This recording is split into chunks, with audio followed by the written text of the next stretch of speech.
Tuhan yang tidak dapat memisahkan kami daripada kasih-Mu. Kami bersyukur kalau hari ini kami ada lagi dan memperingati hari kebangkitan-Mu. Bahwa Engkau bangkit dan maut telah dikalahkan. Engkau bangkit dan segala tipu daya setan iblis telah diruntuhkan. Dan biarlah setiap kami yang ada pada pagi hari ini, dalam kami memperingati hari kebangkitan-Mu, biarlah kami juga memiliki kebangkitan rohani. Biarlah kami juga memiliki kebangkitan iman di dalam Engkau, yang membuat kami terus maju, yang membuat kami untuk terus melangkah di dalam Engkau Bapa. Di dalam nama Tuhan Yesus, mari Engkau berkati setiap kami yang ada di tempat ini Bapa. Biarlah hari ini kami melepaskan setiap kelemahan kami melepaskan setiap ikatan-ikatan dunia yang mengikat kami, untuk kami bangkit bagi Engkau Bapa. Di dalam nama Tuhan Yesus, Roh Kudus-Mu tercurah di tempat ini, kemuliaan-Mu Engkau nyatakan di tempat ini, dan biarlah di tempat ini kami melihat kuasa-Mu nyata bagi setiap kami, kemuliaan-Mu nyata bagi setiap kami. Di dalam nama Tuhan Yesus kami bersyukur kepada-Mu, dan mari memberkati hamba-Mu yang membagikan berkat kebenaran firman-Mu pada pagi hari ini. Kekuatan daripada kuasa Roh Kudus-Mu yang bekerja atas kehidupan hamba-Mu, dan biarlah dengan kebenaran firman Tuhan kami semua yang ada di tempat ini diberkati. Di dalam nama Yesus kami bersyukur. Haleluya. Mari kita sama-sama katakan amin. Oke, haleluya. Haleluya. Salam keman-iman.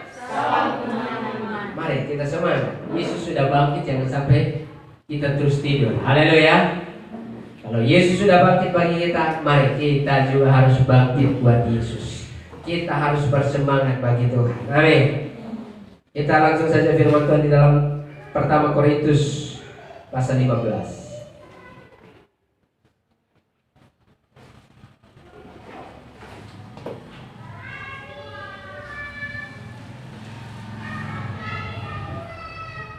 Pertama Korintus pasal 15 ayat 3 dan 4. Ayo yang bawa Alkitab boleh buka Alkitab saudara. Yang ada DP boleh buka HP-nya. Jangan karena kita ada layar LCD lalu Alkitab saudara sudah lupa. Haleluya. Oke, baik, kita baca bersama-sama. 1, 2, 3. Sebab yang sangat penting telah kusampaikan kepadamu, yaitu apa yang telah kuterima sendiri, ialah bahwa Kristus telah mati karena dosa-dosa kita sesuai dengan kitab suci, bahwa Ia telah dikuburkan, dan bahwa Ia telah bangkit pada hari yang ketiga sesuai dengan kitab suci. Haleluya. Nah, saya mau katakan kepada kita bahwa kelahiran, kematian, dan kebangkitan yang sudah dinubuatkan di dalam kitab suci ini, saya mau katakan sudah digenapi. Amin. Kelahiran tentang pribadi Yesus, dan kematian tentang pribadi Yesus, dan kebangkitan tentang pribadi Yesus yang sudah dinubuatkan di dalam kitab suci sudah digenapi. Dan yang belum digenapi adalah kedatangan Yesus kedua kali. Amin. Dan saudara dan saya yang masih diberikan kesempatan untuk hidup di dunia ini, mari jangan lupa mempersiapkan dirimu untuk kehidupan, untuk menyambut kedatangan Yesus kedua kali datang ke dunia ini. Amin. Karena saya mau katakan, apa yang sudah dinubuatkan di dalam Alkitab itu pasti akan terjadi. Dan kita tidak tahu kapan Yesus akan datang kedua kali ke dunia ini. Malaikat-malaikat pun tidak tahu. Yang tahu cuma Bapa sendiri. Maka kalau kesempatan masih ada bagi kita, jangan kita sibuk dengan hal-hal duniawi, lalu kita lupa mempersiapkan diri kita untuk menyambut kedatangan Yesus kedua kali. Haleluya. Jangan lupa mempersiapkan kehidupan kita untuk menyambut kedatangan Yesus kedua kali. Karena kalau dia datang kedua kali, firman Tuhan berkata, dia akan datang di atas awan-awan. Dan orang yang hidup di dalam kebenaran firman Tuhan akan terangkat bersama-sama dengan dia. Bahkan orang yang mati juga, yang hidup mati dalam Tuhan, dia akan dibangkitkan. Dan dia akan hidup bersama-sama dengan Yesus. Tetapi orang yang tidak hidup dalam kebenaran, yang masih hidup dalam hal-hal duniawi, dia akan tetap tinggal. Dan selama kalau kita masih tinggal di bumi, kita akan mengalami penderitaan selama 7 tahun. Itu sesuai dengan firman Tuhan. 3,5 tahun itu penderitaannya tidak terlalu seberapa. Tapi masuk tahun ke-4 ke tahun ke-7, itu penderitaan yang sangat luar biasa. Maka supaya kita jangan alami itu, karena kita tidak tahu apakah kita akan mati baru Yesus datang kedua kali, atau sebelum kita mati Yesus sudah datang kedua kali. Pastikan hidupmu ada di dalam firman Tuhan. Amin. Pastikan hidup kita ada di dalam kebenaran, sehingga kapan saja Yesus datang, kita sudah siap sedia. Karena kalau sampai Yesus datang dan kita belum siap, pasti kita akan tinggal. Haleluya. Jangan mau ketinggalan, tapi mau bersama-sama dengan Yesus. Haleluya. Jadi mari, kalau hari ini kita merayakan hari kebangkitan, pastikan rohmu bangkit bagi Tuhan. Kehidupanmu bangkit untuk hal-hal yang rohani. Jangan hal-hal yang rohani saudara malas. Tapi kalau hari ini kita sudah merayakan hari kebangkitan, benar-benar saya mau katakan Alkitab berkata bahwa benar-benar Yesus bangkit. Amin. Kalau benar-benar Yesus bangkit bagi saudara dan saya, maka kita juga harus benar-benar menyerahkan kehidupan kita kepada Kristus. Amin. Jangan ragu-ragu untuk menyerahkan kehidupan kepada Kristus. Kalau Yesus mati pun tidak ragu-ragu, dia bangkit pun tidak ragu-ragu, dan dia pergi juga nanti untuk menyediakan tempat bagi kita pun dia tidak ragu-ragu. Semuanya itu pasti. Maka pastikan kalau engkau orang yang percaya kepada Kristus, tidak ada keraguan-raguan untuk engkau mengambil keputusan untuk melangkah di dalam Kristus. Amin. Haleluya. Jadi hari ini mari ambil keputusan, karena Kristus benar-benar bangkit dan dia akan kembali. Apa sih yang yang tertulis dalam Alkitab yang tidak akan digenapi? Semuanya pasti akan digenapi. Tapi dia berkata, dia tidak akan datang kedua kali kalau belum semua orang di muka bumi mendengarkan berita tentang Injil. Dan kalau kita lihat kedatangan Yesus semakin dekat. Karena apa? Akhir-akhir ini di pelosok mana saja yang belum ada Injil masuk di sana. Akhir-akhir di desa mana yang KKR, KPI belum masuk di sana. Hampir semua kampung-kampung sekecil apapun, orang sudah mulai bergerak masuk. Bahkan akhir-akhir ini orang hanya lebih fokus bergerak kepada daerah-daerah yang belum terjangkau. Bukankah ini menunjukkan bahwa kedatangan Yesus berarti sudah semakin mendekat? Dan kalau kita semakin main-main, maka kita akan ketinggalan. Coba kita baca 1 Korintus 15 ayat 26. Kita baca sama-sama ya. 1, 2, 3. Musuh yang terakhir yang dibinasakan ialah maut. Selama Yesus di bumi, dia berjuang untuk mengalahkan segala sesuatu. Dan firman Tuhan berkata, musuh terakhir yang dibinasakan ialah maut. Maut sekalipun Yesus telah mengalahkannya. Kita lanjut lagi, kita lompat ke ayat yang ke-56, 57.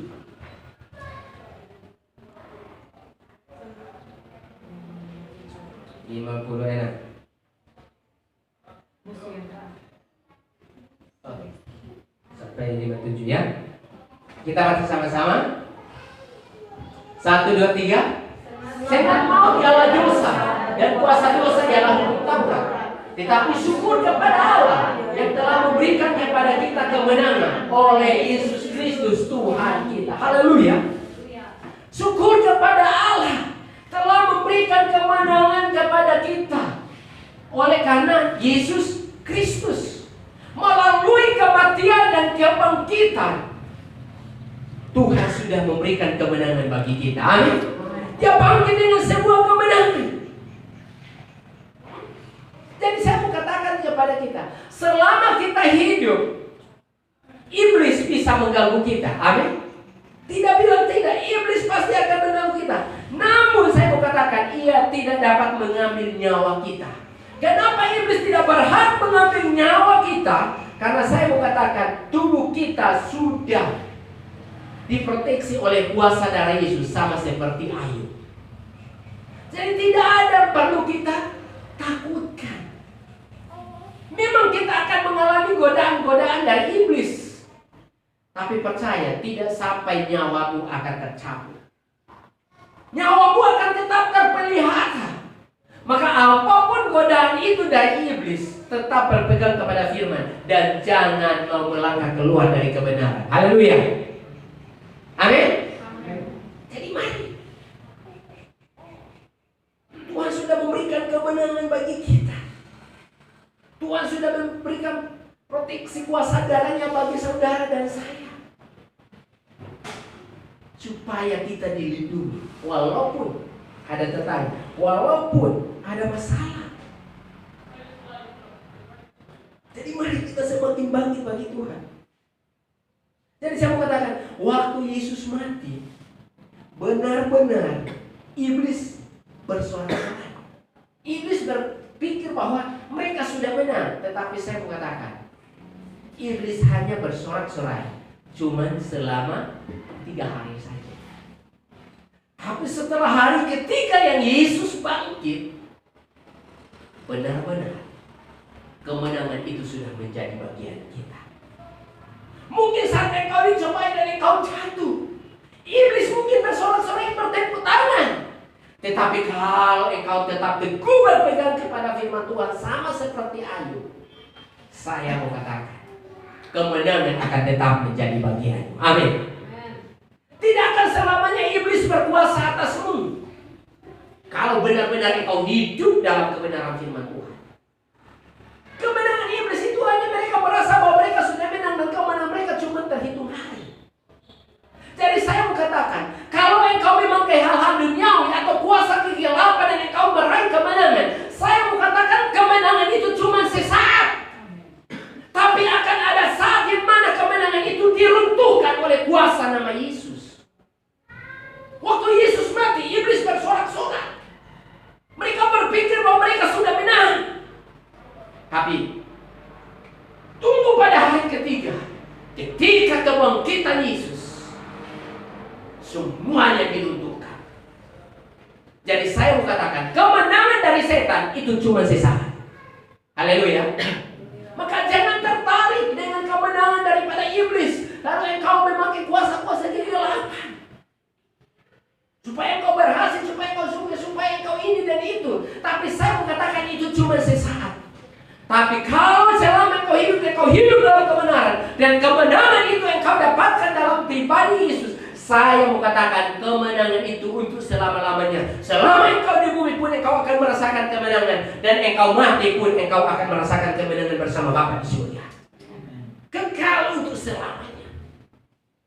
Makanya jangan tertipu. Iblis itu dia punya kemenangan cuma sesaat, tapi tidak selamanya. Tapi Yesus memberikan kita kemenangan untuk selama-lamanya. Amin. Maka saudara dan saya harus tetap memilih untuk hidup di dalam kebenaran firman Tuhan. Kan itu kemenangan yang pasti. Firman Tuhan jelas. Sengat maut ialah dosa, dan kuasa dosa ialah hukum Taurat. Dan kita tahu kalau hukum Taurat peraturan terlalu banyak, tapi melalui kematian Yesus kita tidak perlu pakai lagi yang hukum Taurat. Tapi dengan iman kita percaya kita kepada Kristus, hidup dalam firman, hidup kita diselamatkan. Jadi mari kita bersyukur kepada Allah yang telah memberikan anaknya Yesus Kristus untuk memberikan kemenangan bagi kita. Jadi saya mau katakan, saudara adalah orang-orang yang menang. Amin. Saudara dan saya adalah orang-orang yang menang. Kenapa sampai hari-hari ini kita belum meraih kemenangan? Karena apa? Kita berdiam diri, kita tidak mau bergerak. Kita berdiam diri dan kita tidak mau berbuat sesuatu, sehingga kemenangan itu tidak terjadi. Tapi kemenangan itu terjadi ketika kita mulai bergerak. Haleluya. Kita mulai bertindak. Kemenangan itu terjadi. Coba ayat ke-58 lagi.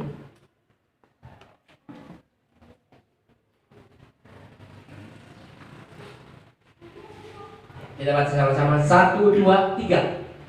Karena itu saudara-saudaraku yang kekasih, berdirilah teguh, jangan goyah, dan giatlah selalu dalam pekerjaan Tuhan, sebab kamu tahu bahwa dalam persekutuan dengan Tuhan jeripayamu tidak. Haleluya. Saudara-saudaraku yang kekasih, berdirilah teguh, jangan goyah. Haleluya.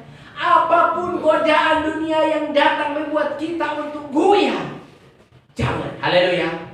Kita berpegang teguh pada firman Tuhan. Dan firman Tuhan berkata, dialah selalu dalam pekerjaan Tuhan. Jadi saya mau katakan, selama kita hidup, jangan segan-segan untuk memberikan hidupmu untuk mengerjakan pekerjaan Tuhan. Haleluya. Kita hidup untuk melayani Tuhan. Dan melayani Tuhan bukan berarti harus jadi pendeta. Tiap pagi, tiap hari minggu saudara sapi di sini saja itu sudah melayani Tuhan. Amin. Atur kursi itu sudah melayani Tuhan. Apa yang Tuhan taruh bagi saudara, talenta apa yang Tuhan taruh bagi saudara. Jadi jangan untuk pelayanan saudara malah tidak ikut ambil bagian. Pastikan. Kalau waktu saya bertobat dan saya dulu juga sempat ikut Harvest Internasional, itu yang mendunia ya. Jadi waktu saya sudah trimester 4, di situ Pak Pendeta panggil saya dan berkata, memang ini baik, tapi karena kita butuh daerah yang harus kita masuki, kalau bisa kamu stop saja sampai di sini dan kamu jalan saja, percaya saja ke depan pasti Tuhan buka jalan tersendiri untuk Bapak. Lalu saya katakan terserah untuk Bapak. Nah, kalau di dalam Harvest itu saudara, itu dia mengajarkan satu pelajaran, dia mengajarkan tentang pelayanan pendukung.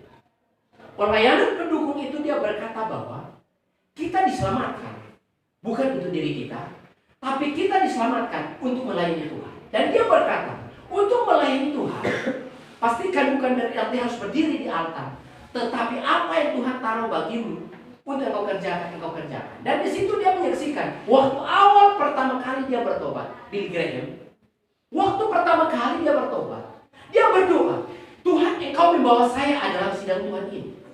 Apa Tuhan yang saya harus lakukan dalam sidang Tuhan ini? Apa Tuhan yang harus aku perbuat dalam sidang Tuhan ini? Karena tidak mungkin Tuhan engkau memanggil saya, lalu saya hanya datang tiap hari minggu duduk, diam di kursi dan selesai itu pulang dan saya tidak berbuat apa-apa sama Tuhan. Dia berdoa bertanya sama Tuhan, apa yang dia harus lakukan? Dan yang Tuhan taruh dalam dirinya adalah membersihkan gereja. Lalu tiap hari minggu, dia pagi-pagi dia sudah datang, dia sapu dan dia mengatur kursi. Bahkan sampai dia berdiri di depan dan setiap orang yang datang pasti dia salah. Di situ dia berkata bahwa kita dipanggil untuk mengambil bagian. Lalu di situ dia berkata, di mana saat ini engkau bergereja, di mana saat ini engkau berorganisasi, pastikan itu Tuhan yang membawa engkau di situ. Dan jangan engkau hanya menjadi seperti bos yang tiap hari minggu engkau datang duduk di kursi dan engkau tidak berbuat apa-apa, tapi bertanya sama Tuhan, apa yang harus engkau berbuat bagi Tuhan. Dan saya mau katakan, kita semua di tempat ini, mari kita lakukan itu.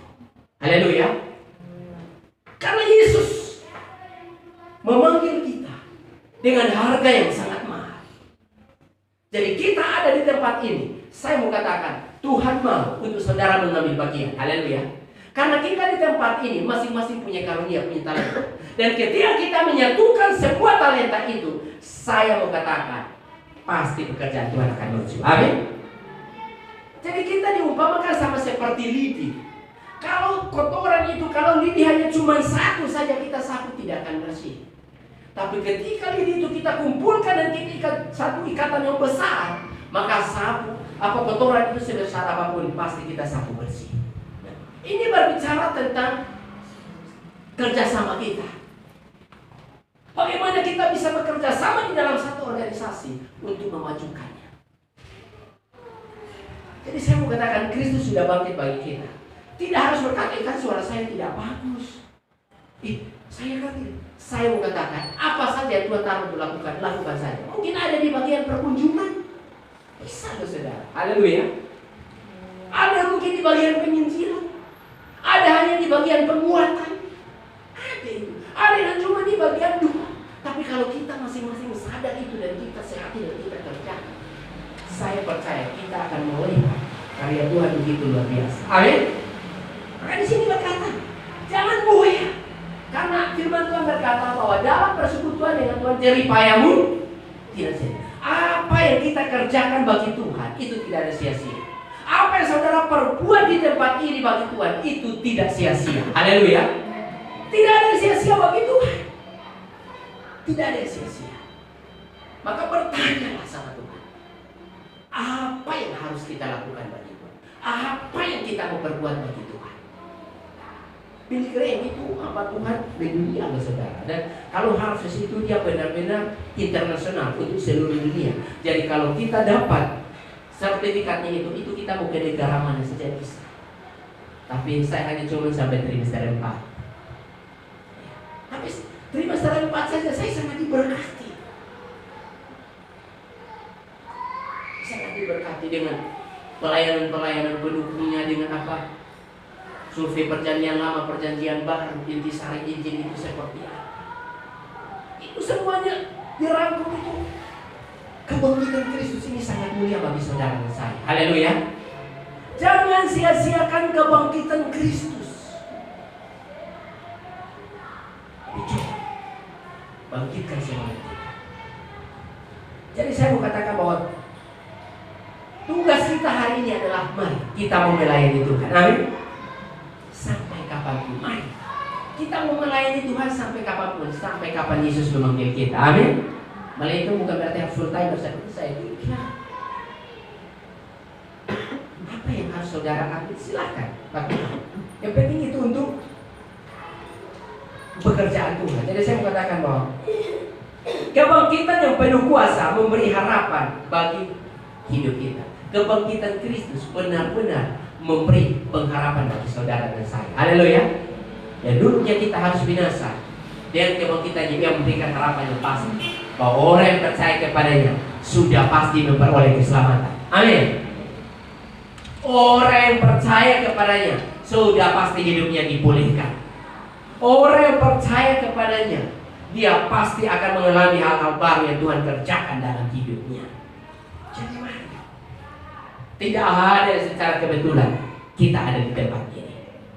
Melalui kebangkitan Kristus, saya mau kita yang ada di tempat ini, kita bangkit.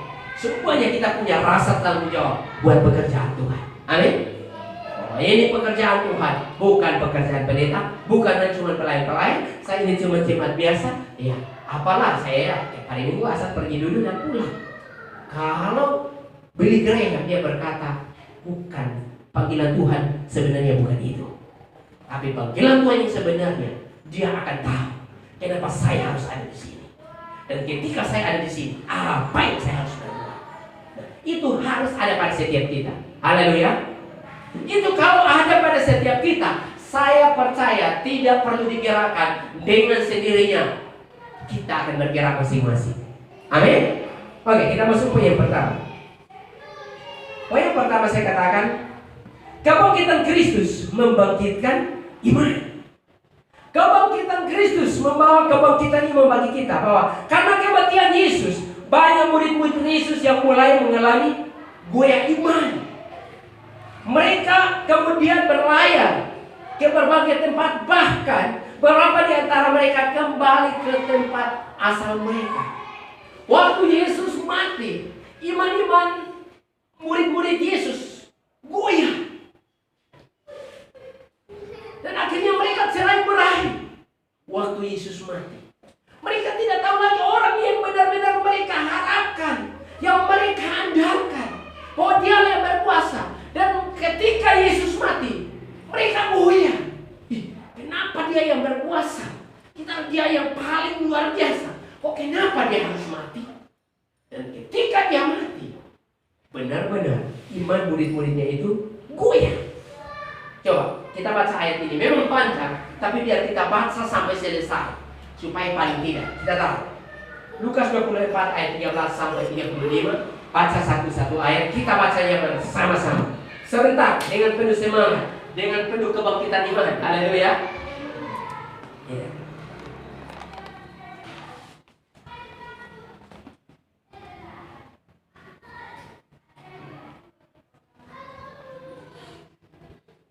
Oke, ayat 13 sampai ayat yang ke-35 ya, satu ayat saja.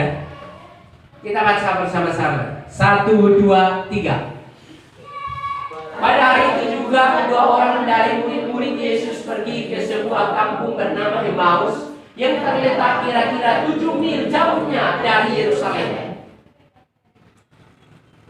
Dan mereka bercakap-cakap tentang segala sesuatu yang telah terjadi. Ketika mereka sedang bercakap-cakap dan bertukar pikiran, datanglah Yesus sendiri mendekati mereka, lalu berjalan bersama-sama dengan mereka. Tetapi ada sesuatu yang menghalangi mata mereka, sehingga mereka tidak dapat mengenal Dia. Yesus berkata kepada mereka, apakah yang kamu percakapkan sementara kamu berjalan? Maka berhentilah mereka dengan muka murah. Seorang dari mereka namanya Cleopas menjawabnya, adakah engkau satu-satunya orang asing di Yerusalem yang tidak tahu apa yang terjadi di situ pada hari-hari belakangan ini? Katanya kepada mereka, apakah itu? Jawab mereka, apa yang terjadi dengan Yesus orang Nazaret? Dia adalah seorang nabi yang berkuasa dalam pekerjaan dan perkataan di hadapan Allah dan di depan seluruh bangsa kami. Kami memang kepala dan pemimpin-pemimpin kami telah menyerahkannya Dia untuk dihukum mati, dan mereka telah menyalibkannya. Padahal kami dahulu mengharapkan bahwa Dialah yang datang untuk membebaskan bangsa Israel. Tetapi sementara itu telah lewat 3 hari sejak semuanya itu terjadi. Tetapi beberapa perempuan dari kalangan kami telah menyejukkan kami. Pagi-pagi buta mereka telah pergi ke kubur dan tidak menemukan mayatnya. Lalu mereka datang dengan berita bahwa telah kelihatan kepada mereka malaikat-malaikat yang menyatakan bahwa Dia hidup. Amin. Dan beberapa teman kami telah pergi ke kubur itu dan mendapati bahwa memang perempuan itu, tetapi dia tidak melihat. Lalu Dia berkata kepada mereka, hai kamu orang bodoh, betapa lamanya hatimu, sehingga kamu tidak percaya segala sesuatu yang telah dikatakan para nabi. Bukan Mesias harus menderita semuanya itu untuk masuk ke dalam kemuliaannya? Lalu Dia menjelaskan kepada mereka apa yang tertulis tentang Dia dalam seluruh kitab suci, mulai dari kitab-kitab Musa dan segala kitab nabi-nabi. Mereka mendekati kampung yang mereka tuju. Lalu Dia membuat seorang-orang hendak meneruskan perjalanan. Yesus pun ada. Tetapi mereka sangat mendesaknya, katanya, tinggallah bersama-sama dengan kami, sebab hari telah menjelang malam dan matahari hampir terbenam. Lalu masuklah Dia untuk tinggal bersama-sama dengan mereka. Waktu Dia duduk makan dengan mereka, Dia mengambil roti, mengucap berkat, lalu mengucap-ucapkannya dan memberikannya kepada mereka. Ketika itu terbukalah mata mereka, dan mereka pun mengenal Dia. Tetapi Dia lenyap dari tengah-tengah mereka. Kata mereka seorang kepada yang lain, bukankah hati kita berkobar-kobar ketika Dia berbicara dengan kita di tengah jalan, dan ketika Dia menerangkan kitab suci kepada kita? Lalu bangunlah mereka dan terus kembali ke Yerusalem. Disitulah mereka mendapat 11 murid itu. Mereka sedang berkumpul bersama-sama dengan teman-teman mereka. Kata mereka itu, sesungguhnya Tuhan telah bangkit dan telah menyempatkan diri kepada Simon. Lalu kedua orang itu menceritakan apa yang terjadi di tengah jalan dan bagaimana mereka mengenal Dia pada waktu Dia memecah-mecahkan.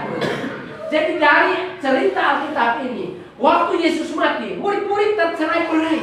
Orang-orang mengikuti dia tercerai-berai, masing-masing ke tempat daerah masing-masing, masing-masing dengan jalannya. Karena waktu Yesus mati, mereka mengalami kegoncangan yang luar biasa. Iman mereka goyah. Tetapi pada hari ketika Yesus bangkit, Ia menampakkan diri kepada mereka satu persatu, bahkan sampai kepada 500 orang sekalipun Yesus menampakkan dirinya. Jadi waktu Yesus bangkit, Ia tidak langsung ke surga, tapi Ia selama 40 hari Ia di bumi, Ia menampakkan dirinya kepada murid-muridnya, kepada orang-orang yang percaya kepadanya, bahkan 500 sekalipun orang yang percaya kepadanya, Ia menampakkan diri. Baru setelah 40 hari Yesus terangkat ke surga untuk menyediakan tempat bagi kita. Iman murid-murid mengalami goyah, cerai-berai waktu Yesus mati.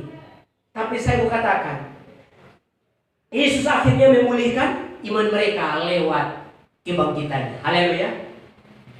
Waktu mereka, iman mereka mulai goyah, kebangkitan Yesus, Dia menampakkan diri kepada mereka. Ia menunjukkan diri kepada mereka. Ia memulihkan kembali iman mereka. Yang tadinya iman mereka mulai goyah, kini bangkit kembali. Dan mereka dengan sukacita terus berkumpul dan memuliakan Allah. Akhirnya mereka berkumpul. 2 orang yang kembali ke Ekaupas, mereka kembali. Mereka berjalan ke Emmaus, mereka kembali. Berkumpul bersama murid-murid untuk mereka berkumpul, memuji dan memuliakan nama Tuhan. Saya mau katakan kepada kita, mungkin di antara kita yang mulai kehilangan iman. Biarlah kebangkitan Tuhan ini akan membangkitkan iman percaya kita kepada-Nya. Haleluya. Kalau hari-hari ini engkau imanmu sedang goyah, hari-hari ini begitu masalah datang menimpamu dan engkau mulai goyah, engkau ragu, engkau bimbang, bahkan sampai engkau kehilangan iman. Saya mau katakan, kalau hari ini Tuhan izinkan engkau duduk di tempat ini, saya mau katakan, bangkitkan kembali imanmu, bangkitkan kembali rohmu, bangkitkan kembali semangatmu, bangkit bagi Tuhan. Jangan biarkan itu terus berlalu. Murid Yesus gue hanya cuma dalam tempo 3 hari. Bahkan kalau kita baca Alkitab, sampai Petrus pun kembali untuk kepada pekerjaan yang semula. Ia kembali menjala ikan. Karena mungkin dia berkata, Yesus yang kita andalkan saja bisa mati. Siapa lagi yang kita andalkan? Sudah, masing-masing kembali ke pekerjaannya, masing-masing kembali ke kampung halamannya. Pikirkan masa depanmu. Orang yang kita andalkan sudah tidak bisa, sudah mati, mau siapa lagi yang kita andalkan? Ayo masing-masing jalan, cari jalan sendiri. Saya tidak bayangkan ketika kita dapat masalah dan katakanlah saya diperhadapkan dengan tokoh agama dan sudah berkata, ya sudahlah, daripada bermasalah, masing-masing jalan. Sudah logis berkata, terserah song, saya dengan isi mau kembali ke Allah su. Datang lagi, sudah kami yang lain kembali ke Soe. Yang lain berkata, sudah, saya mau kembali ke Kupang, saya mau lihat anak cucu saya di Kupang. Bisa saja. Tapi saya mengatakan, hari ini firman Tuhan datang kepada kita. Kalau memang hari-hari ini engkau merasa bahwa engkau tidak merasakan sesuatu lagi, engkau sudah dingin, dan engkau tidak ingat lagi akan pekerjaan Tuhan, bangkitkan lagi. Haleluya. Bangkit lagi. Engkau belum terlambat. Kalau engkau masih hidup, engkau belum terlambat. Bangkit lagi untuk melayani Tuhan. Bangkit lagi untuk mengambil bagian dalam pekerjaan Tuhan. Bangkit lagi dalam mengandalkan Tuhan dalam setiap hari yang engkau rasakan dalam hidupmu. Amin. Ketika 2 orang itu, Yesus berkata kepada mereka, roh mereka berkobar-kobar. Hati mereka mulai berkobar-kobar. Kalau hari ini kau mulai hilang semangat, saya berdoa biarlah roh saudara kembali berkobar-kobar lagi Tuhan. Semangat saudara kembali menyala-nyala bagi Tuhan. Iman saudara mulai bangkit lagi bagi Tuhan. Mari bangkitkan semangat kita. Bangkit.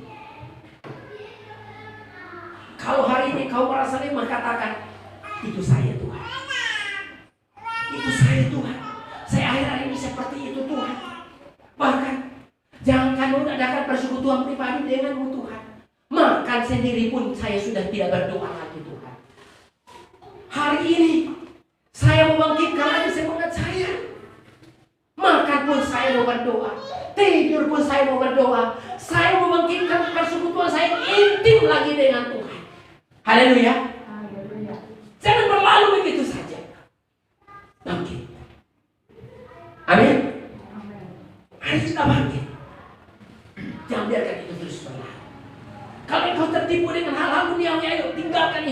Tadi pujian penyembahan kita masuk firman. Jangan segan-segan untuk melepaskan itu. Lepaskan dan datang kepada Kristus. Engkau akan mengalami pemulihan. Amin. Oke, poin yang kedua. Kebangkitan Yesus membangkitkan kekuatan. Kebangkitan Yesus juga membangkitkan kekuatan bagi kita. Supaya kita dapat menanggung setiap masalah. Dia memberikan kekuatan supaya kita menanggung setiap persoalan. Kita menanggung setiap penderitaan. Kita menanggung setiap gosip yang terjadi atas hidupmu. Dia memberikan kekuatan. Haleluya. Kita tahu bahwa sebelum Yesus diserahkan dan untuk disalibkan dan mati, kita tahu bersama bahwa pribadi Yesus adalah pribadi yang kuat. Amin. Pribadi Yesus adalah pribadi yang sangat kuat sejak Yesus bersama dengan dia. Tapi ketika Yesus diserahkan dan disalibkan dan sampai ia mati, Petrus yang dulunya begitu kuat dan gagah perkasa, yang dia berkata kepada Yesus, walaupun teman-temanku semua mundur, saya tidak akan mundur. Tetapi apa kata Yesus? Sebelum ayam berkokok 3 kali, engkau akan mengangkat saya. Dan itu terjadi waktu Yesus tiba untuk diserahkan. Mana? Dulu yang Petrusnya begitu berani, gagah perkasa, mulai muncul ketakutan. Sampai orang bertanya kepada dia, bukankah engkau salah satu orang bersamanya? Bukan saya. Bahkan dia pun saya tidak kenal. Mulai muncul ketakutan. Petrus yang gagah perkasa saja mengalami ketakutan waktu Yesus mengalami penderitaan itu. Rasa takut dan cemas itu ada pada Petrus. Sampai ia mengangkat Yesus 3 kali.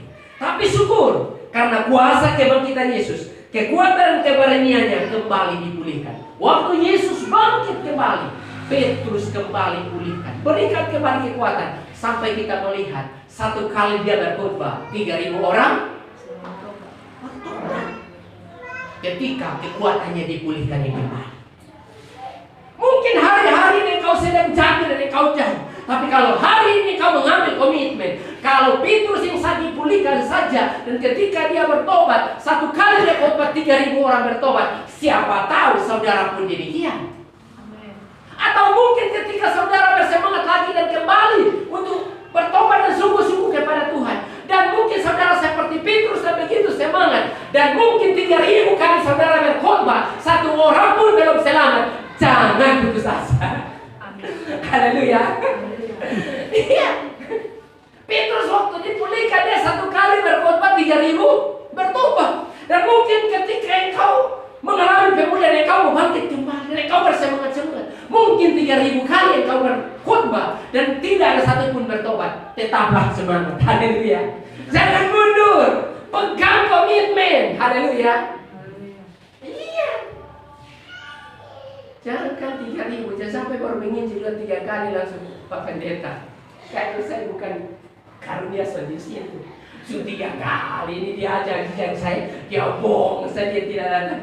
Sudahlah. Itu mungkin tugas saya Pak Pendeta. Jadi Pak Pendeta saja. Biasa di lain sah. Baru 3 kali menginjil ditolak sudah menyerah. Belum 3.000 loh saudara. Haleluya. Yesus baik saudara. Amin. Lihat kiri kanan saudara, katakan Yesus baik buat engkau. Katakan semangat bagi Tuhan. Harus semangat, harus bangkit. Ya. Siapa di sini yang khotbah 9.000 kali yang belum ada yang dimenangkan, atau menginjil 3.000 kali yang belum ada dimenangkan? Baru 3 kali saja sudah menyerah. Ya. Setiap kita punya kasih karunia berbeda. Amin. Siapa tahu 9.000 baru saudara khotbah baru 10.000 bertobat. Masing-masing punya karunia. Jadi mari kita berangkat. Amin. Bahwa kebangkitan Yesus memulihkan kembali semangatnya Petrus. Dan saya percaya kalau Petrus dipulihkan, Petrus yang duduk di tempat ini pun dipulihkan oleh Tuhan. Amin. Petrus yang ada di tempat ini dipulihkan oleh Tuhan. Kembali bersemangat bagi Tuhan. Kembali bangkit bagi Tuhan. Dulunya yang mungkin sebelum ketika ada masalah saudara pun tidak mau datang kepada Kristus. Ketika ada masalah saudara tidak mau datang kepada Tuhan. Hari ini kalau engkau mengalami pemulihan, walaupun ada masalah, jangan engkau berkata, saya begini, saya tidak mau datang kepada Tuhan. Tapi saya berkatakan, walaupun ada masalah, tetap datang kepada Kristus. Haleluya. Kalau sebelum-sebelumnya ketika ada masalah engkau malah tidak mau datang. Tapi hari ini saya katakan, kalau hari esok dan seterusnya engkau ada masalah, jangan lagi engkau tidak mau datang kepada Tuhan, tapi datang kepada Kristus dan katakan, ini saya Tuhan, ini memang saya, ini masalah saya, pulihkan saya dari ini. Amin. Jangan mau tidur saja di rumah. Haleluya. Katakan saya itu Tuhan. Ada masalah, saya mau datang kepada Tuhan. Ya, saya tidak mau tidur lagi di rumah. Oh, tidak ada berani ngomong. Ya. Jadi mari bangkitkan semangatmu. Jangan ada masalah, tidur saja di rumah. Datang karena dia berkata, marilah kepadaku hai kamu yang letih, lesu dan berat, aku akan memberikan kelegaan kepadamu. Jadi kalau rasa beban berat itu datang pada Yesus. Percaya, kelepasan daripada Tuhan yang kau akan terima. Amin. Maka saya mau katakan hari ini, ayo di tempat ini, mari kita bangkit lagi. Amin. Mari kita bergerak lagi. Mari kita bersemangat lagi untuk tetap mengiring Yesus. Oh, mengiring Yesus adalah keputusan setiap kita di tempat ini. Jadi kalau hari-hari ini engkau takut, saya mengatakan tadi di Korintus sudah berkata, maut sudah dikalahkan, semua keputusan sudah dikalahkan. Jadi saya mengatakan, hari-hari ini saudara yang masih takut dengan setan, masih takut dengan iblis, orang mati di satu kampung, kau takut di kampung yang lain, hari ini ambil komitmen, saya tidak takut lagi. Jalan malam pun takut, malam-malam keluar kincing saja takut. Berdoa sudah, Roh Kudus ada bersamamu, jangan takut lagi. Iblis sudah diusir pergi semua. Ya. Kalau saudara keluar takut dan saudara takut untuk saudara digendong bawa larikan, nah itu tidak apa-apa. Tapi kalau saudara takut setan, itu tidak ada lagi. Kalau Roh Tuhan ada pada kita, iblis lihat kita, dia akan kabur. Amin. Jadi jangan takut lagi, bangkitkan semangat. Yang takut menginjil, ayo bangkitkan lagi semangat. Jangan lagi engkau takut menginjil. Haleluya. Jangan takut bersaksi, ayo bangkitkan semangatmu. Jangan lagi takut bersaksi. Yang sharing firman Tuhan masih takut-takut, ayo hari ini ambil keputusan. Saya tidak takut lagi sharing firman. Hari Rabu ini saya praktekkan Tuhan. Pokoknya saya paling menyala-nyala dari semua. Walaupun 5 orang yang hadir, saya akan ngomong seperti 50 orang hadir. Haleluya. Karena mengalami pemulihan yang baru. Amin. Ya kita harus bangkitkan kembali semangat kita kan. Apalah artinya kita merayakan kebangkitan toh kalau kita tidak bangkit-bangkit. Amin. Pastikan hari ini kau kembali ke tempat ini. Ada semangat yang baru bagimu. Ada semangat yang baru bagi kita semuanya. Bahwa kebangkitan Yesus memberikan kekuatan. Ada pada kita kekuatan. Makanya dia berkata, pencobaan-pencobaan yang kamu alami adalah pencobaan biasa yang tidak melebihi kekuatan. Kenapa firman Tuhan berkata demikian? Karena Tuhan sudah memberikan kita kekuatan. Untuk kita siap menanggung setiap penderitaan itu. Untuk kita siap menanggung setiap beban persoalan yang terjadi. Maka jangan takut. Memang persoalan itu akan terjadi. Tapi kita pasti akan menghadapinya. Kita sanggup melewati. Bukan karena kita. Karena ada kekuatan Tuhan sama kita. Amin. Kalau selama ini engkau tidak tahu tentang kekuatan Tuhan. Dan engkau hanya mengandalkan kekuatan. Hari ini ambil komitmen. Berserah sungguh-sungguh. Bagaimana supaya engkau mengandalkan kekuatan Tuhan? Punya waktu yang intim dengan Tuhan. Engkau akan mengenal kekuatan Tuhan secara pribadi dalam hidupmu. Punya keintiman dengan Tuhan. Jangan andalkan kekuatanmu sendiri sehingga harus ikut bela diri lah. Wah, pokoknya saya ikut bela diri. Baru ke jalan hanya pamerkan kekuatan ini. Pokoknya di jalan semua kayu batu lompat tendang semua. Hanya menunjukkan kekuatannya. Ingat, bela diri kita tidak ada apa-apanya kalau tempat Tuhan ada dalam diri kita. Haleluya. Jangankan bela diri, perlengkapan peperangan yang begitu lengkap saja yang kita miliki, tapi kalau Tuhan tidak ada pada kita pun lewatnya kita. Lihat Goliat. Begitu perkasa dan perlengkapan apapun yang dia kurang, semuanya lengkap. Tapi Saul yang tidak, Daud yang tidak memiliki perlengkapan peperangan, dia tidak pakai pakaian perang pun. Dia hanya pakai baju biasa yang tiap hari dia jaga kambing domba di hutan. Dia jalan sekarang-karangnya yang ketakutan, dia berkata, saya sudah dilatih di hutan. Singa-singa yang menerkam domba-domba yang saya pelihara saja, saya masih hajar. Lalu Goliat melihat dia tertawa. Anjingkah kau, makanya kau datang dengan tidak memakai apa-apa. Lalu apa kata Daud? Engkau mendatangi aku dengan tombak dan lembing, tapi hari ini aku mendatangi engkau dengan nama Tuhan semesta alam, dan hari ini pun engkau akan terjatuh. Dia hanya cuma ambil satu batu di kali, ya kan? Dan dia pakai apa? Bukan kata pel itu. Vino. Itu kan kebiasa orang kalau di kampung jaga burung pakai itu barang, putar-putar begini baru begini. Satu kali di testanya Goliat langsung tampak peperangan apapun yang dia pakai. Itu kalau. Jadi saya mau katakan kepada anak-anak muda di tempat ini, jangan hanya karena engkau mau jaga dirimu lalu engkau terlibat dengan kekerasan dunia yang dilatih untuk melatih katanya jaga dirimu. Saya mau katakan, kalau tempat Tuhan samamu, engkau akan habis dibuat itu. Amin. Lebih bagus engkau bertobat, engkau serahkan dirimu sama Tuhan. Saya percaya kemanapun engkau pergi akan aman. Kenyataannya, kampung yang kami tinggal saat ini adalah kampung yang lingkungan yang sangat berbahaya. Jaminan pun orang tidak bisa masuk.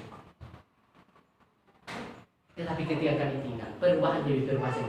Pernah satu kali malam-malam kami bersekutu pulang dari bersekutu waktu itu masih motor tiga. Kami pulang, begitu banyak orang duduk di jalan dan tutup oleh jalan. Ya, saya pikir, ini bahaya sih. Tapi saya berkata dalam nama Yesus. Dan mereka tidak bangun, mereka hanya berkata, Bapak ikut pinggir itu saja hati-hati jam 1. Saya dalam hati loh, kurang ajar sekali. Suruh kita lewat hutan lagi, keluar lagi di jalan. Dan mulai dari situ ada hati untuk selalu mendoakan lingkungannya. Dan saudara tahu, puji Tuhan akhirnya ini sudah ada pemulihan. Kalau saudara ke pastori nanti, di saudara saya ada tempel hari Kamis kemarin, tapi sudah baca itu peraturan, sudah dikeluarkan pemerintah. Di lingkungan itu dilarang untuk duduk di pinggir jalan dan minum mabuk, langsung diangkut. Atau duduk di pinggir jalan silahkan, tetapi tidak boleh lewat dari jam 9. Lewat jam 9 langsung diangkut. Pokoknya jangan buat rusuh apapun. Dan untuk menyelesaikan persoalan di tingkat RT harus bayar 500.000. Kak Fi berkata kalau semua lingkungan begini semuanya pasti aman. Dan saya berkata itu semua karena hasil doa kita setiap hari Jumat kita berdoa di tempat. Tuhan mendengar dan untuk mau pemulihan Tuhan bekerja lewat pemerintah yang ada. Dan pemulihan terjadi akhir-akhir ini. Dan kalau akhir-akhir ini memang kalau saya jalan saya memang perubahan sangat dahsyat. Dulunya orang takut kampung itu, sekarang puji Tuhan. Dan memang di mana ada doa, di situ kemenangan pasti terjadi. Dan saya percaya kalau kita bersehati berdoa buat sidang Tuhan ini, saya percaya kemenangan pun pasti terjadi. Amin. Maksud saya kami tinggal di samping dia saja, dia bersaksi sama saya bahwa hampir dia jual tanahnya itu dengan rumah itu pindah dari lingkungan itu. Maksud saya itu. Tapi puji Tuhan kita kami ada di sana. Dan pada pemulihan dia berkata, memang dia harus ada doa baru bisa. Sukses sendiri pun mau. Dan itu bukan karena, tapi itu semua karena Tuhan. Haleluya. Jadi saya mengatakan buat anak muda, jangan lagi lah terikat dengan yang namanya taekwondo lah, PD lah, pirisa diri kah, IKS kah, apalah itu. Tinggalkan itu. Kera sakti. Tinggalkan itu. Dia ikut kera sakti, akhirnya dia jalan ke kera. Dia kayu pun. Dia tolong pun. Kera sakti akhirnya kera tuanya dikera. Haleluya. Berubah sudah. Kalau engkau melihat masa depan yang terbaik, berubah. Biar Tuhan yang memilih hari ini. Kita belajar dari Daud. Lihat Goliat yang begitu gagah perkasa. Semua tentara Israel takut sama dia. Tapi Daud tidak takut. Karena apa? Tuhan ada bersama dia.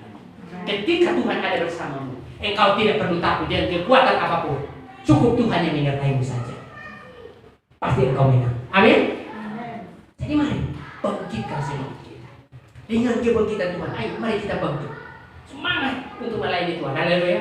Yang dulunya mungkin pimpin pujian masih ragu-ragu, ayo mulai sekarang berdoa, ambil keputusan. Saya tidak mau ragu-ragu dalam puji-pujian. Haleluya. Saya tidak mau ragu-ragu lagi dalam masuk musik. Tuhan berikan saya kebenaran. Saya percaya pasti bisa. Amin. Semuanya pasti mengalami perubahan. Jadi mana? Oke, poin yang terakhir, poin yang ketiga. Saya katakan, kebangkitan Yesus membangkitkan masa depan orang percaya. Orang percaya padanya. Jadi saya mengatakan kebangkitan Yesus membangkitkan masa depan orang yang percaya kepadanya. Kalau engkau percaya kepada Tuhan dengan sungguh-sungguh, saya mau katakan masa depan yang terbaik pun Tuhan sudah sediakan bagimu. Amin. Mungkin hari-hari ini engkau melihat masa depanmu seperti samar-samar. Mungkin engkau melihat masa depanmu rasanya seperti engkau ada dalam kegelapan sebuah gua yang gelap sekali dan engkau tidak bisa melihat itu. Tapi saya mau katakan, ketika engkau percaya sungguh-sungguh, engkau berserah sungguh-sungguh sama Tuhan, yang kegelapan meliputimu dan engkau tidak bisa melihat masa depan, engkau akan mulai melihat yang pasti bagi dirimu. Maka percaya sungguh-sungguh. Coba 1 Korintus 13 ayat 12.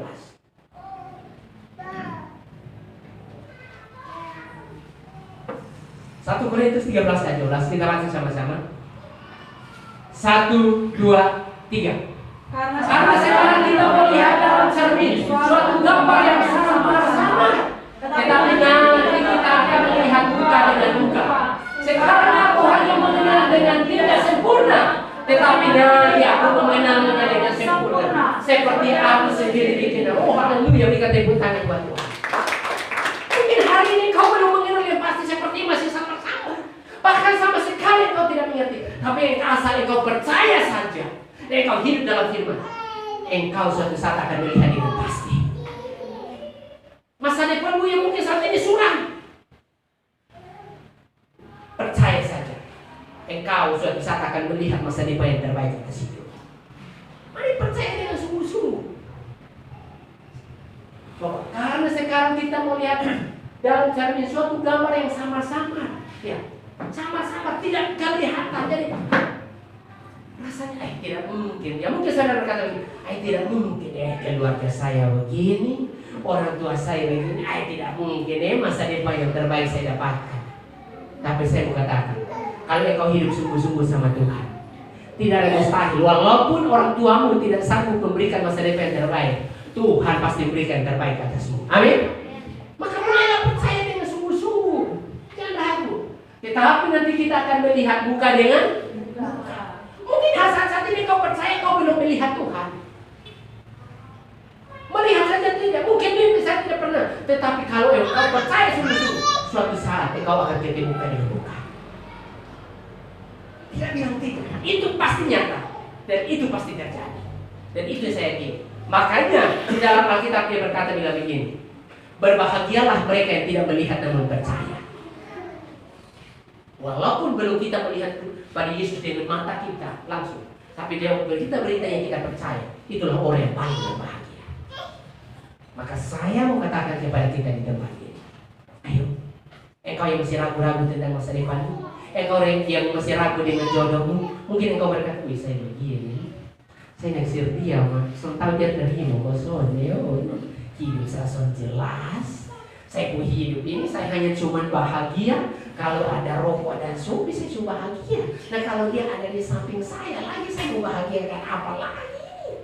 Tapi kalau engkau percaya sungguh-sungguh tidak ada mustahil. Amin. Saya dulunya ragu, kira-kira saya mau dapat istri dari mana? Ternyata saat saya sungguh-sungguh, Tuhan mendatangkan dari barat. Dari barat pun Tuhan datangkan. Siapa tahu saudara didatangkan dari Australia? Tidak bisa. Temannya ibu pendeta yang percaya sungguh-sungguh, dia beriman harus dapatkan orang bule. Dan jujur, tahun 2 tahun lalu ya, tahun kemarin, ia menikah dengan orang bule di Amerika, anak hamba Tuhan. Dia orangnya biasa-biasa, kurus tinggi. Tapi dia beriman, dia dapatkan orang mulia. Dan dia doakan, dan dia orang yang sungguh-sungguh melayani. Selama saya di Medan, saya lihat dia sungguh-sungguh. Bahkan saya di Medan pun, saya waktu terjun dalam pelayanan di pada minggu, sepeda motornya tiap hari minggu saya yang pakai. Dia bilang, abang pakai saja, saya naik Grab enggak apalah. Yang penting abang pakai untuk melancarkan pekerjaan Tuhan. Dan dia berkata, doakan bang, saya kalau abang tahun depan menikah, saya percaya supaya saya menikah. Yang boleh yang di sana itu kami dua. Dan jadi dong dua nikah. Nikahnya di Amerika. Tidak ada mustahil. Kalau hari-hari ini kau ragu, berdoa dan percaya sungguh-sungguh. Saya percaya yang terbaik dari Tuhan pasti Tuhan berikan. Jadi jangan melihat dengan mata jasmani, berdoa saja. Biar Tuhan yang pimpin. Amin. Tuhan yang pimpin setiap langkah kita. Pasti tidak bingung. Jadi jangan galau dengan hal-hal dunia. Amin. Maka mulai sekarang HP-mu ayo, Android-mu pakai untuk memberkati orang, film-film rohani atau ayat-ayat Alkitab kau kuat. Jangan kau mati sembarang-sembarang saja di situ. Jadilah berkah. Haleluya. Karena apa yang kita buat pasti kita tuai. Maka saya menggerakkan melalui kebangkitan ini. Ayo, mari berubah.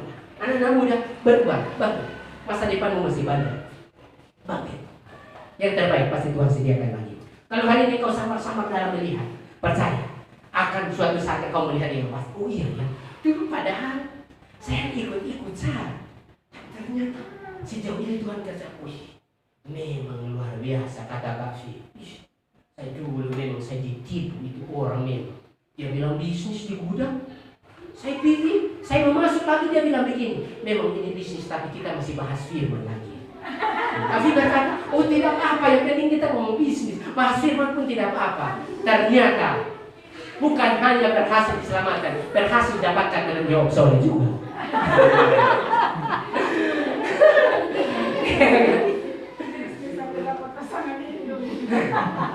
Luar biasa.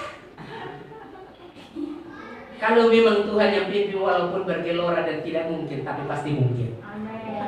Maka saya mau katakan di akhir saya sampaikan firman Tuhan ini. Saya hanya berikan motivasi semangat saja buat kita. Ayo, bangkit. Masih ada kesempatan. Amin. Masih ada kesempatan. Jadi mari. Hari ini saya mengatakan kepada kita, kebangkitan Kristus membawa kemenangan besar bagi kita. Mari, bangkitkan semangatmu untuk kemuliaan nama Tuhan. Jangan lagi. Coba saudara bersemangat terlibat. Doa saat saudara bersemangat datang. Konsep saudara bersemangat datang. Walaupun saudara bekerja capek, jangan saudara berkata, ih saya capek kerja, saya tidak mau doa. Nanti Tuhan tarik itu pekerjaan, berikan kau pekerjaan yang jauh lebih parah lagi teman. Ketika kau capek dan kau datang, saya mau katakan Tuhan akan menganugerahkan kau lebih lagi. Haleluya. Jadi saudara saya mau katakan jangan beralasan karena capek kerja lalu saudara tidak mau datang kepada Tuhan, itu keliru. Tapi di tengah-tengah kecapean saudara dan saudara tetap datang kepada Tuhan. Walaupun saudara terlambat, masih jauh lebih bagus daripada sama sekali saudara tidak datang. Amin. Walaupun saudara capek tapi saudara datang, Tuhan perhitungkan. Dan Tuhan akan memberikan yang pasti. Kalau engkau sampai dan engkau tetap datang, pasti Tuhan berkata, dia kerja dengan orang memang begitu. Sudahlah, buka jalan bagi dia sendiri. Dia buka usaha sendiri, dia urus sendiri, supaya jam pelayanan dia atur sendiri. Dia mau tutup, dia tutup, dia mau jalan, dia jalan, tidak ada yang urus dia. Tapi kalau saudara beralasan, maka Tuhan tidak akan buka jalan. Jadi ini saja yang dapat saya bagikan buat kita semuanya. Semoga firman Tuhan ini berkati kita dan membangkitkan semangat kita. Amin. Membangkitkan semangat kita untuk kita bangkit bagi Tuhan. Tuhan Yesus memberkati. Saya minta tim altar untuk maju ke depan untuk kita masuk di dalam hadirat Tuhan. Percaya bahwa kekuatan Tuhan yang terus bekerja di setiap kehidupan kita. Kekuatan Tuhan yang terus nyata bagi setiap diri kita.